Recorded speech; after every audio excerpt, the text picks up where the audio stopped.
This is the weekly Health Law News Nugget from Southern Health Lawyers. I'm Rich Sanders. Well, good afternoon, everybody. Hope you had a great holiday season and are getting ready for a festive new year. As we conclude 2023 and begin 2024, we end with one of our most popular topics here at the News Nugget, and that is HIPAA. I'm kidding. Nobody really wants to hear HIPAA any time of year, but it's an important message to conclude 2023 and begin 2024.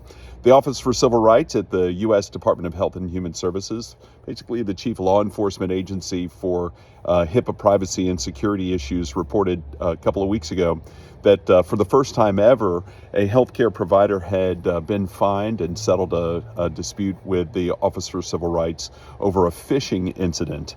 This is not fishing where you're going casting and trying to lure in a big fish. This is fishing with a PH, and what that means is that some bad guy or guys trying to get into the information systems of this physician practice down in Louisiana had sent email that looked like it was going to be authentic or legitimate, some business purpose.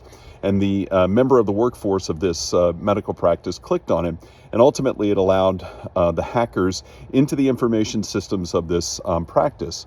Phishing, meaning they're sending out emails and getting folks to try and hit on it so that ultimately the hackers can get into the system. In this case, it happened back in 2021.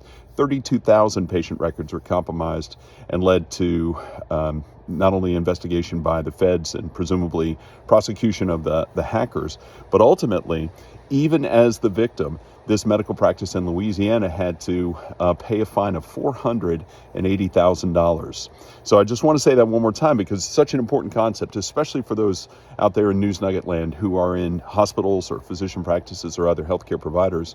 When you're required to comply with the HIPAA privacy and security rule, even as the victim, you can be required to pay fines if the Office for Civil Rights determines you didn't do enough to keep the hacking incident from happening. And so in this case, this Louisiana medical group not only has to pay the fine of, nearly $500,000, they have a corrective action plan that's going to last 2 years, including additional training and annual risk assessment.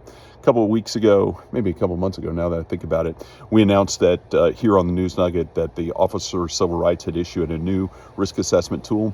As you begin the new year in 2024, if you haven't done one of these risk assessments, we just strongly encourage you to do so, because even as the victim, you could be in a position where you have to pay the government and have one of these corrective action plans. So cautionary tale to end the year, and hopefully something to add on to your list to begin the new one.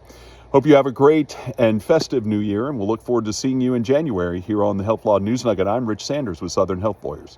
Have a great weekend.